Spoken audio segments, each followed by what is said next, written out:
posso ver você tentando musical, aconteceu alguma coisa? Posso ajudar? Ele parou de funcionar, eu não estou entendendo, eu tenho que chegar no trabalho. Olha, eu não sou mecânico, mas um amigo meu é mecânico. Vou te passar o número dele, você liga pra ele, tá bom? Deixa eu só procurar aqui. Anote aí. 91 24 2424. Assistência do Chicão, tá bom? Tá. Muito obrigada. Nada, boa sorte. Opa, desculpa, boa sorte. Alô? É da assistência do Chicão? É que o meu carro parou de funcionar. Não, eu não sei o que aconteceu, ele simplesmente parou de funcionar. Você pode vir aqui? Eu tô aqui na frente do Café Expresso. Tá, tudo bem. Quanto tempo? Tudo isso? Você não pode vir mais cedo? Eu tô muito atrasada no trabalho. Tá, tudo bem, eu vou esperar no café aqui na frente. Obrigada. Meu Deus.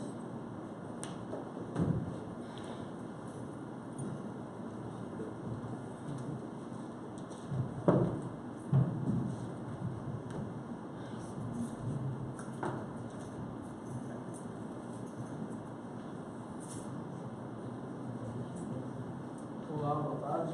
Está aqui o café da senhora. Está aqui o café da senhora. Obrigado, tá?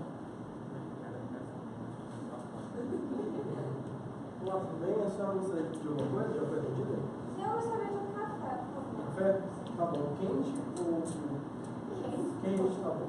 E você pode mudar para o jornal, por favor? Ah, tá bom. A TV falha de vez em quando, mas eu vou pegar o controle. Sim, Tá tudo bom? bem, obrigada.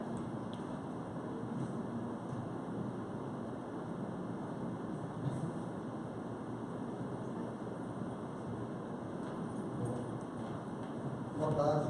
Você é a proprietária do carro? Sim, você pode dar uma olhada lá para mim? Tudo bem. Por favor, o mais rápido Não, não. possível, eu estou muito atrasada. Tudo bem, mas dá uma meia hora mais eu resolvo, tá bom? Meu Deus, tudo bem. Tudo bem.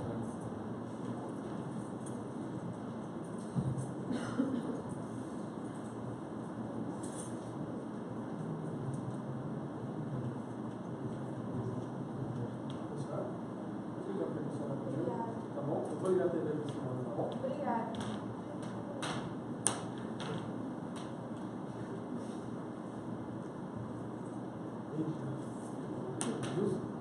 Gente, olha.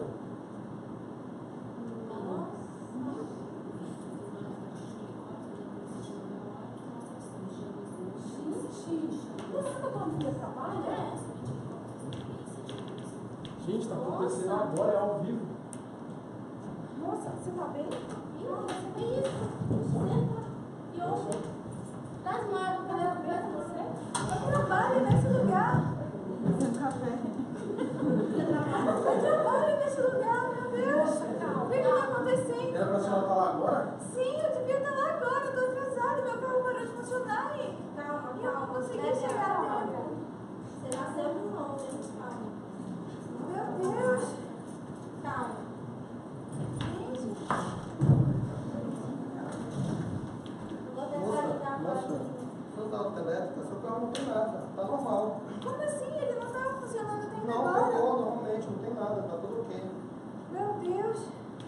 Ai, meu Deus, o Senhor me livrou. Obrigada.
todos. Todos bem-vindos mais uma vez ao Espaço Novo Tempo. É muito bom ter você aqui mais uma vez. Para você que está vindo pela primeira vez, essa é uma comunidade da Igreja Adventista do Sétimo Dia, que tem apenas um objetivo: semana após semana, proporcionar o encontro real com Deus. Esse é o lugar para você ouvir boas músicas, esse é o lugar para você meditar, esse é o lugar para você fazer bons amigos, e esse é o lugar para você chamar de seu. Fique à vontade, é a tua casa, esse é o teu lugar. Nós estamos encerrando hoje a série Fé e Dúvida, e não sei quantos acompanharam todos os temas. Eu também não sei se eu criei mais dúvida ou se nós conseguimos responder algumas coisas, né? Eu espero que tenha conseguido. Na próxima semana vamos estar iniciando já uma série muito especial chamada A Cabana. Eu acho que a maioria de vocês assistiram o filme A Cabana, né? Se não assistiram, pelo menos ficaram curiosos, com vontade de assistir, né? Eu tenho ouvido falar bastante do filme, e essa semana alguém está me enviando o filme para que eu termine de assistir. Já vi alguns trechos, e será esse o tema da série, A Cabana. Então já faça planos para estar conosco aqui a partir da próxima semana. O tema de hoje é um tema bem peculiar, que talvez seja o principal que cria mais dúvida na cabeça das pessoas. A verdade é quando Deus silencia e nós temos algumas dúvidas. Queria convidar para que você fechasse os seus olhos. Vamos falar com Deus. Pai querido, às vezes, quando o Senhor silencia, nós perdemos a confiança, ou às vezes criamos dúvidas. Mas hoje, nessa tarde, é no silêncio que nós queremos ouvir a tua voz. Pedimos a tua companhia, a tua proteção em nome de Jesus. Amém. Muito bem. Certa vez uma senhora encontrou com Husserl, um dos maiores ateus da história, e encontrou com ele em uma festa, e nessa festa ela ficou assim pensativa: falo ou não falo, falo ou não falo, falo ou não falo, com ele, até que ela teve a oportunidade. Chegou até ele e falou assim: Husserl, uma pergunta, caso você, depois da tua morte, caso você morra, e depois você acabe descobrindo que Deus existe, o que você vai falar para Deus? Porque você é um dos ateus mais conhecidos e um dos mais velhos também. E se você morrer, o que você vai falar caso descubra que Deus existe? Ele, sem pensar, olhou para ela, apontou o dedo e falou assim para ela: eu vou falar para Deus que Ele não me deu evidências para acreditar nele. A minha pergunta é: será que Deus não deu evidências até hoje para que nós acreditássemos em Deus? Algumas pessoas pensam que ter um contato transcendente, um contato direto com Deus, vai fazer com que ele mude de ideia. Mas quando nós pegamos a história, nós percebemos que quando Deus fala, nem assim muda a cabeça de algumas pessoas. Nós pegamos a história do povo de Israel, nós percebemos que eles tiveram um contato verdadeiro com Deus, um contato direto com Deus. Deus falou pessoalmente a Moisés e ao seu povo. Deus mandou comida, alimento para o seu povo. Deus abriu o mar vermelho. Deus fez sair água da rocha. Deus fez muitas coisas. Quando Deus falou e deu então a tábua dos 10 mandamentos, aquele que está em Êxodo mesmo, os 10 mandamentos, e deu a Moisés, a Bíblia diz que o monte estremeceu, as pessoas ficaram com medo. Deus estava presente com o povo de Israel. Nós podemos ler em Êxodo capítulo 13, verso 21, diz o seguinte: durante o dia o Senhor ia diante deles em uma coluna de nuvem para guiá-los no caminho, de noite em uma coluna de fogo para iluminá-los, e assim podiam caminhar de dia durante a noite. A coluna de nuvem não se afastava do povo, o quê? E nem a coluna de fogo durante a noite. A Bíblia fala que ali era a própria presença de Deus. Era a própria presença de Deus. Durante o dia, no calor do deserto, Deus mandava uma nuvem. E não é uma nuvem qualquer, uma nuvem climatizada. Havia ali algo diferente que deixava o povo mais fresquinho. Era um vaporzinho que saía e eles ficavam mais frescos. Durante a noite, no calor da noite, eles então, Deus mandava, no frio da noite, Deus mandava então uma coluna de fogo para aquecer aquele povo. E mesmo assim, a Bíblia diz que eles queriam voltar para onde? Queriam voltar a ser escravos novamente. Eles preferiam ser escravos. Eles preferiam estar ali como escravos. Mesmo Deus falando. A grande verdade é que a voz de Deus ou o silêncio de Deus não determina a crença das pessoas. Mesmo Deus falando, algumas pessoas vão falar: Deus não existe. Acho que a maioria de vocês conhecem esse rapaz aqui. E eu vou só apresentar para quem está assistindo agora pela internet. Aliás, obrigado pela tua companhia, muito obrigado, que Deus abençoe você no seu lar. Eu só quero fazer um pedido a você, dá depois um compartilhamento ali, compartilha com a gente ali essa mensagem, para que outras pessoas também possam receber a mensagem. Esse é o Marquinhos, meu filho, né? A maioria aqui já conhece. Quando acaba o programa, ele sai como um foguete aqui, né? Sempre atrás de uma moto, ele ama a moto. Agora está na salinha ali ouvindo as histórias, mas ele é apaixonado por histórias. E ele tem 2 anos, fez agora no último dia 11. E eu descobri que eu sou assim um pai meio babão, sabe? Já perceberam, né? Todo dia eu tenho uma foto para mostrar dele. E eu tenho tentado acompanhá-lo em todos os momentos. Raros momentos que a minha esposa fala assim: olha, o Marquinhos fez tal coisa. Raros momentos que eu falo assim: sério? Quase sempre eu falo: eu já sei. Né? Ou eu ensinei. Né? Eu lembro a emoção que foi ensinar ele a tomar suco do canudinho. Não é fácil, né? Chupou direitinho, né? Tomou todo o suquinho dele. E quando ele aprendeu a andar, lá eu estava. E eu protegia o lugar, colocava ali o edredom, todo cuidado para que ele não se machucasse. Quando ele começou a gatinhar, quando ele começou a andar, sempre ali presente, né? Sempre presente. Porém, para que ele aprendesse algumas coisas, para que ele ganhasse confiança, para que ele desenvolvesse os seus músculozinhos, em boa parte eu tinha que soltar. E às vezes, quando soltava, o que acontecia? Caía.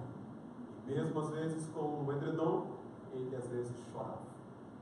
Eu lembro que uma vez ele estava andando e eu fui deixando. E eu acompanhando ali de trás, né? Ele não me via. E ele achando que estava todo cheio de liberdade, né? E tentando andar, eu ali atrás, né? Tentando proteger, mas ele tropeçou. E quando eu fui pegar, já foi mais rápido. Né? Caiu de testa no chão. E eu tinha forrado, mas ele caiu fora de onde eu tinha forrado. E ele abriu a boca a chorar. Só que naquele dia ele olhou para mim e começou a olhar, chorando, e olhando no meu fundo dos olhos, quase dizendo assim: não acredito, papai, que você me deixou cair. Foi quase isso. Sabe, o fato de às vezes ele cair, ou às vezes eu ter que deixar ele se aventurar, às vezes deixá-lo sozinho, não significa que eu não exista. O fato, às vezes, eu ter que deixar para ver se ele aprende algo sozinho, não significa que eu não amo. Não significa que eu não esteja com os olhos voltados para ele. Não significa que eu não me importe com ele. Às vezes, ele precisa aprender sozinho. Acho que você já consegue entender o que eu quero dizer com isso. Às vezes, nós precisamos aprender sozinhos. E o fato de Deus não falar não significa que ele não existe. Eu aprendi com a lição do Marquinho 3 coisas que eu gostaria de passar para vocês. E eu digo que é o mesmo ensinamento com Deus. 3 coisas. Primeiro, o silêncio de Deus não significa que ele não esteja presente. O silêncio de Deus não significa que ele não está. O silêncio de Deus não significa que ele não está atuando. Na Bíblia, o silêncio de Deus tem a ver com espera. Na verdade, traduzindo o silêncio de Deus, a Bíblia quer dizer o quê? Espera. Espera. É isso que a Bíblia diz. E a Bíblia traz 4 lições. Eu gostaria de compartilhar também com vocês 4 lições sobre o esperar na Bíblia, o silêncio de Deus. A primeira lição é: no silêncio de Deus somos revigorados. É justamente quando Deus está em silêncio que nós somos revigorados. Salmos 31, 24 diz: sede fortes e o vosso coração, vós todos que esperais no Senhor. Segunda lição: no silêncio de Deus nós somos fortalecidos. É difícil entender isso na prática, mas quando Deus se coloca em silêncio, nós ficamos o quê? Mais fortes. Olha aqui: mas aqueles que esperam no Senhor, o quê? Renovam suas forças, voam alto como águias, correm e o quê? Não ficam exaustos, andam e não se cansam. Quando esperamos no Senhor, nós não nos cansamos. Hoje eu tenho aqui meu professor de boxe, tá? E eu lembro da primeira vez que eu fiz aula de boxe com ele. E ele me ligou depois. O que eu falei, Gil, para você? Que a mão estava tremendo. Eu falava: professor, eu preciso digitar aqui o negócio, não consigo. Minha mão tremia, né? Tremia. Uma dor, eu falei: nunca mais volto nesse lugar. Lá estou, né? Lá estou. 9 quilos se foi. Obrigado, professor. Obrigado. Mas com Deus é assim, você não se cansa. Você corre, mas não fica cansado. Não fica cansado. É assim com o Senhor. Quando Ele fica em silêncio, no silêncio de Deus, desenvolvemos o quê? A nossa fé. Hebreus capítulo 11, verso 1 diz: ora, a fé é a certeza daquilo que esperamos e a prova das coisas que não. Deixa eu falar uma coisa para você. É justamente quando Deus está em silêncio que você ora mais ou ora menos? Hã? Ora mais. É na hora que você está com um problema, está com dificuldade, você ora mais ou ora menos? É justamente quando você está agoniado, quando as lágrimas rolam, quando tudo parece estar perdido. É quando você busca mais Deus, é quando você está mais perto dele, é quando você ora mais. Porque e resolveu embrulhar uma caixa. E o pai ficou zangado, o pai não queria que ele usasse aquele papel, porque o pai não tinha dinheiro para comprar outro papel. E quando ele percebeu que a filha usou todo o papel naquela caixa, ele ficou zangado. E ele brigou com ela: você não podia ter feito isso, não era para você ter feito isso. E ela então ficou muito triste e falou: papai, mas era um presente para você. E o pai não ficou feliz, porque era um presente para ele. E quando ele abriu a caixa, qual foi a surpresa dele? A caixa estava vazia. Ele não acreditou, puxou assim e falou: não é possível. Você está brincando comigo? Agora você me dá uma caixa vazia, você acaba com o papel, eu fico pensando que é um presente, e agora a caixa está vazia. A filha começou a chorar, os olhos cheios de lágrimas. Disse: mas papai, é que eu te amo tanto, tanto, tanto, tanto. Eu peguei a caixa, mandei milhões de beijinhos, para que quando o senhor estivesse triste, o senhor pudesse abrir a caixa e pegar um beijinho e fosse consolado com o meu beijinho. Eu te amo tanto, papai, que aqui tem milhões de beijinhos. O pai então agora pega a caixa, coloca do lado da cama, e ali está o presente mais valioso que ele poderia receber. Porém a caixa estava vazia. Sabe, eu fico pensando que os maiores milagres de Deus, os maiores presentes de Deus, nós não podemos ver. As maiores bênçãos que Deus tem para nós não conseguimos ver. E em meio às dificuldades, nós recebemos os beijinhos de Deus. Nós não podemos ver, mas os maiores milagres estão no silêncio de Deus. Há uma história na Bíblia de alguém que aprendeu a esperar, aprendeu a confiar. Talvez você conheça nome dele é José. A Bíblia conta a história dele em Gênesis capítulo 37, verso 3 e 4. Diz o seguinte: e Israel amava José mais do que todos os seus filhos, porque era filho de sua velhice. E fez uma túnica de várias cores. Vendo, pois, os seus irmãos que seu pai amava mais do que todos eles, odiaram-no e não podiam mais falar com ele pacificamente. José tinha 12 irmãos. Eu não sei aqui quantos irmãos você teve. Eu não sei se você veio numa casa com muitos irmãos. Alguém que tem mais de 5 irmãos aqui? Tira 5 irmãos. 5. Alguém está perto de 10 irmãos aí? É? Quantos irmãos lá? 12? Misericórdia. Vamos parar por aqui. 12 irmãos. Então ele sabe mais ou menos contar a história aqui como é. Lá em casa nós éramos. Nós somos em 3 em casa. Só que o mais novo, o Malton, quando ele nasceu, já estava quase saindo de casa, tinha 15 anos, saiu de casa muito cedo. Então, boa parte das histórias é eu e meu irmão mais velho. E a nossa família é muito simples, muito pobre, né? Muito pobre. Pensa numa família pobre, era nossa. E mamãe tinha o costume do seguinte: mamãe, ela às vezes comprava uma roupa só para os dois. Mesmo ele sendo 3 anos mais velho, tinha que ser a mesma roupa.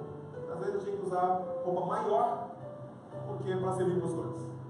E quando a coisa estava boa, ela comprava 2 peças iguais.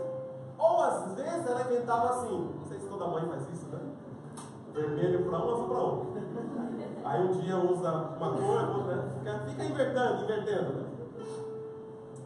Só que aí o problema, meu irmão é muito esperto, mais velho. Ele está assistindo lá com a gente, muito espertinho. E às vezes a mãe comprava assim, tipo, 3 cuecas, os dois. Então, 2 está em uso e uma no varal. Quem pegasse o primeiro era o dono. E a gente brigava, claro, por tudo, né?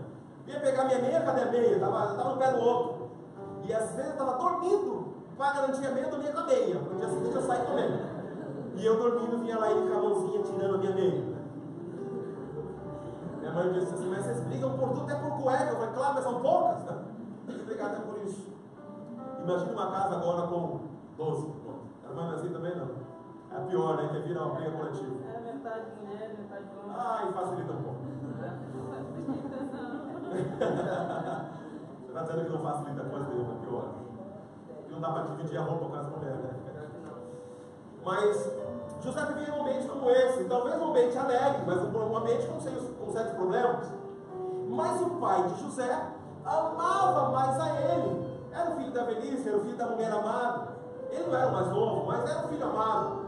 E seu pai, claro, fazia roupas diferenciadas para ele. E dava roupas coloridas, coisas bonitas. Normalmente, para você ter uma ideia, os irmãos ganhavam uma roupa, tipo um vestidão, com as mangas curtas, e mais curto para que eles pudessem trabalhar na agricultura. José não. Roupa longa, para que ele não fosse trabalhar no pesado. Os irmãos ficavam com ciúmes. E as brigas, claro, sempre. Até que José teve um sonho, e o sonho de José foi que ele seria o mais importante de todos os irmãos. Aí piorou as coisas, porque agora os irmãos, além de ver o pai tratando melhor, agora eles todos iam ter que tratar o melhor também. E nada pior do que o irmão com ciúmes. E eles começaram a maltratá-lo em casa. Quando José passava, eles batiam, davam tapa, cascudo, sei lá o quê. Mas a Bíblia diz que eles já não falavam mais pacificamente. José chegava, eles já gritavam, já brigavam, já discutiam. José sempre ali, calado, sempre buscando estar mais perto de Deus. Os dias passaram, até que José foi levar comida para os seus irmãos. Fica imaginando ele indo lá para a agricultura com os marmitex nas mãos, a quentinha, como dizem. Foi levar para os seus irmãos, e quando chegou lá, os irmãos já tinham uma ideia diabólica. Pegaram ele e jogaram ele no poço. Sabe que os estudiosos, eles falam que um poço naquele tempo tinha aproximadamente 12 metros de profundidade. José não foi colocado assim com carinho. José foi jogado no poço. Bem, se aquele poço talvez tenha tido 12 metros, nosso pé direito aqui deve ter talvez aí uns 4 metros, 3 metros e pouco, não sei. Multiplique, coloque aí, pense numa altura de 12 metros. Talvez um prédio aí de uns 4 andares, não sei. Ele foi jogado naquele poço. José caiu no poço. Talvez se machucou, se feriu, não sei. Mas ele começa a gritar e buscar solução, tentar sair dali, não conseguia. E ele gritava para os irmãos, ele começou a perceber que a coisa é séria. Ele gritava e nada, gritava e nada. E ele começou a ficar desesperado. E a alternativa que ele tinha como bom cristão era o quê? Orar. E eu fico imaginando José ali orando a Deus. Deus, por favor, eu estou aqui no fundo do poço. Me ajude, me socorra. Deus de lá de cima respondeu a José. Sabe como? Silêncio total. Deixa eu abrir aspas aqui. Eu não sei se eu estou falando para alguém aqui no auditório ou em casa que hoje se sente no fundo do poço. Já sentiu assim? Eu já me senti. Às vezes me sinto ainda. Sabe quando você olha para o lado e não vê saída? Olha para baixo, olha para um lado, só escuridão, desespero. Será que eu estou falando para pessoas aqui que só dormem se for com remédios? Será que eu estou falando para alguém que está percebendo que a vida não tem mais sentido, não tem graça? Por mais que com as pessoas gostem de brincar, de rir, mas quando olha mesmo ali no vazio, no silêncio, não vê sentido para a vida. No fundo do poço. É assim que você se sente hoje? Um autor chamado Charles Swindoll, ele diz algo interessante. Descobri que quando me acho no nevoeiro, minha grande tentação é o quê? Duvidar ou negar que Deus esteja operando. Mas, com grande frequência, quando algo parece ser o quê?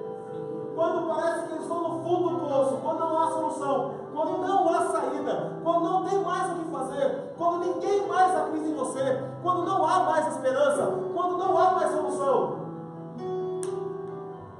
é na verdade o quê? O que parece ser o fundo do poço é apenas o começo. Posso ver isso mais tarde, quando faço o retrospecto. José, anos depois, ele olha para o poço como um fim ou como um começo? Deixa eu falar hoje uma coisa para você.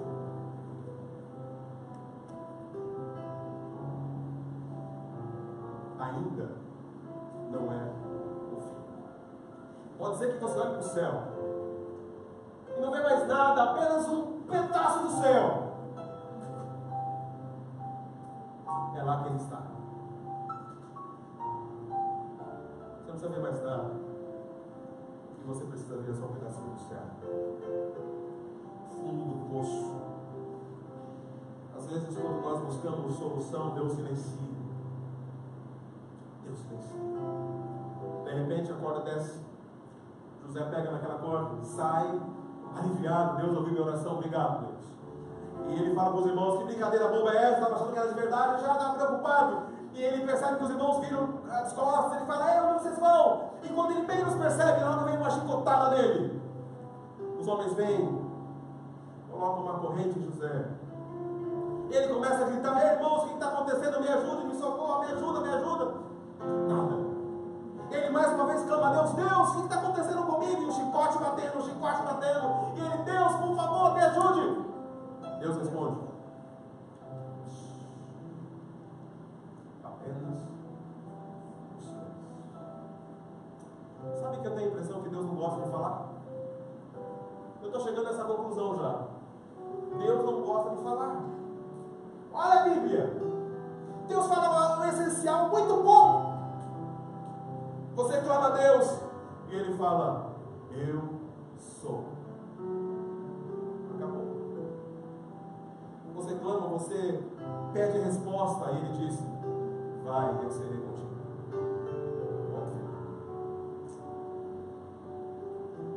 Você precisa de respostas. Ele diz apenas: não temos.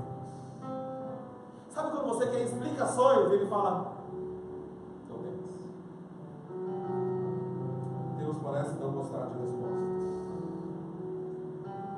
José não conseguia entender agora a nova fase dele como escravo.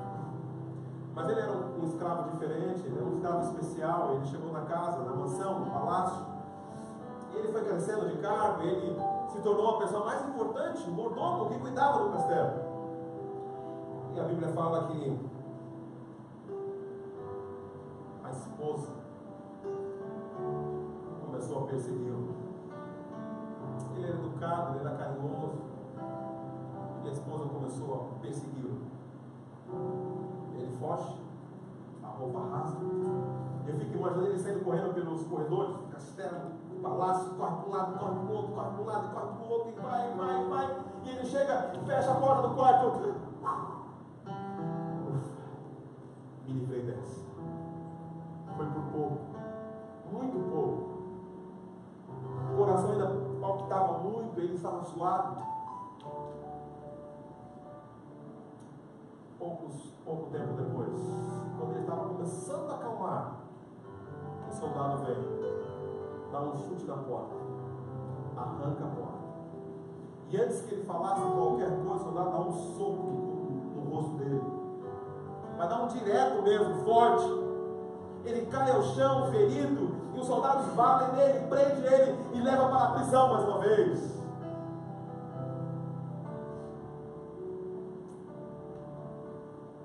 13 anos sem resposta. 13 anos clamando a Deus. 13 anos sem entender o porquê das coisas. Há quanto tempo Deus está em silêncio na sua vida? Há quanto tempo você está clamando e não tem resposta? Um autor muito interessante diz o seguinte: Deus usa circunstâncias difíceis da vida para fortalecer os músculos da sua fé e guardá-lo de confiar em outra coisa que não seja a palavra dele. Não tente fugir dos problemas. Não vai dar certo. Sabe, ele foi preso. 2 anos na cadeia. Há 13 ele clamava. Mas chegou o dia que a porta da cadeia se abre. E a pergunta é: então, é você que consegue revelar sonhos? Ele é chamado para revelar sonhos. Chegou lá, perguntaram para ele: ei, moço, rapazinho, você pode revelar sonhos? Qual foi a resposta dele? Eu não. Mas Deus pode. Ele tinha tudo para ter desacreditado em Deus. Ele tinha tudo para não querer ver Deus nunca mais. Ele tinha tudo para esquecer Deus. Mas a resposta dele foi: eu não. Mas Deus pode.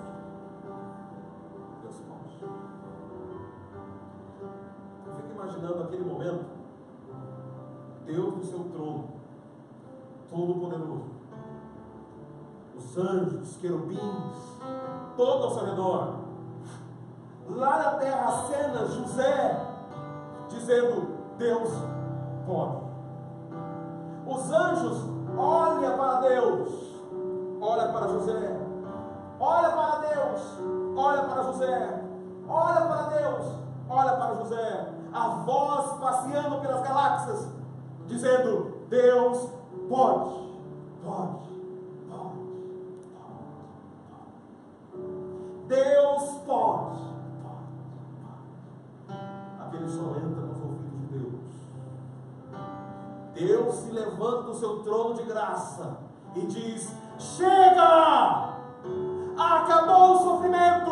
Hoje você vai dormir no palácio. A questão não era revelar sonho. A questão era honrar o filho fiel de Deus. Hoje você vai dormir no palácio. José sai. A roupa era diferente.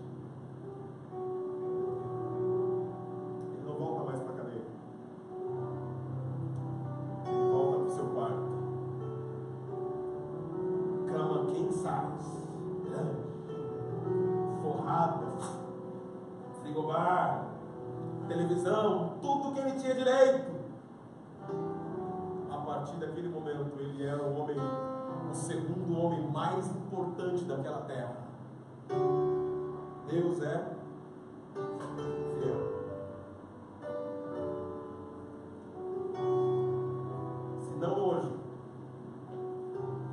se não amanhã, mas haverá um momento em que Deus vai se levantar, vai te chamar pelo seu nome,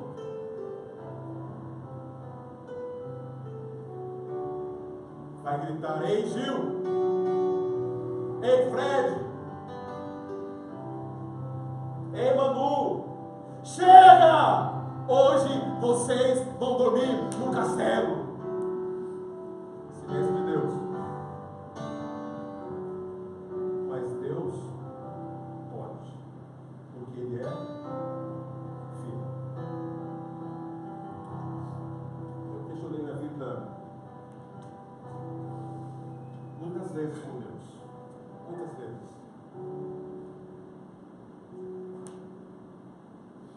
Confesso que de vez em quando eu ainda brigo com Deus. Eu vim de uma família muito simples, muito pobre. E sempre foi muito difícil tudo. E sabe que esses dias eu orei a Deus: Deus, mas não é possível, tudo tem que ser difícil. Parece que para mim tudo tem que ser pior, mais difícil, mais dramático, nada é fácil. E nós crescemos assim, com muita dificuldade, muita pobreza. Eu lembro quando eu decidi estudar, fazer a faculdade. E a minha mãe achou loucura. Para vocês terem uma ideia, para conseguir estudar, pagar a faculdade, muitas vezes fiquei sem comida.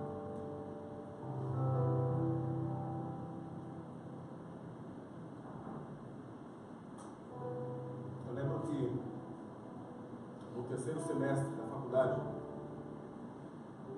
a situação estava tão difícil, sem dinheiro, que em 2 meses eu perdi 11 quilos, porque não tinha o que comer. O professor falava comigo assim: cara, desiste, para um tempo, volta para casa. Eu falava: não, Deus é fiel, eu vou até o fim. O soldado só volta para casa com vitória ou morto. Não tem como voltar derrotado.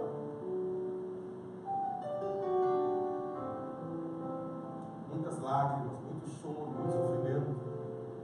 Toda a família. Meu irmão mais velho foi embora. Nós passamos 10 anos sem se ver. 10 anos. Deus me deu a graça de encontrá-lo. E era um dia à noite, 4 horas da manhã. estávamos viajando, passeando. E ele me abraçou. Nós estávamos em uma das avenidas mais importantes do mundo, uma das mais famosas do mundo. E ele falou assim: irmão, na favela onde nós estamos, tantas dificuldades, tantos problemas, e 10 anos, olha onde nós nos encontramos, em uma das avenidas mais conhecidas do mundo. E ele olhou para mim e disse: Deus é fiel. Deus vai honrar você, vai honrar a mim. Ainda não é o fim. Está difícil, tá? Tem hora que não aguentamos mais, mas Ele vai se levantar. Em um mundo onde nós vivemos com tantos barulhos, com tantas coisas chamando nossa atenção, o silêncio de Deus, na verdade, é a maior demonstração de amor que Ele pode nos dar.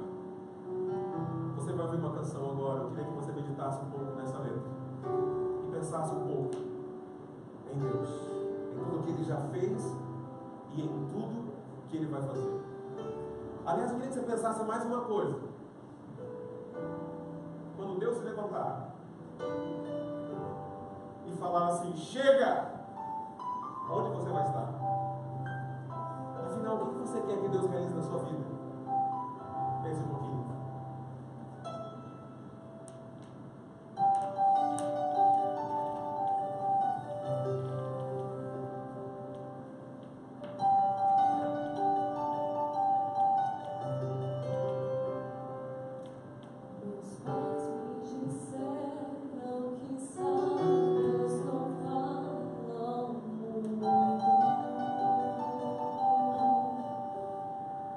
Ao invés de falar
que nós pedimos, clamamos, até que nós reclamamos do teu silêncio. Mas sabe, Deus,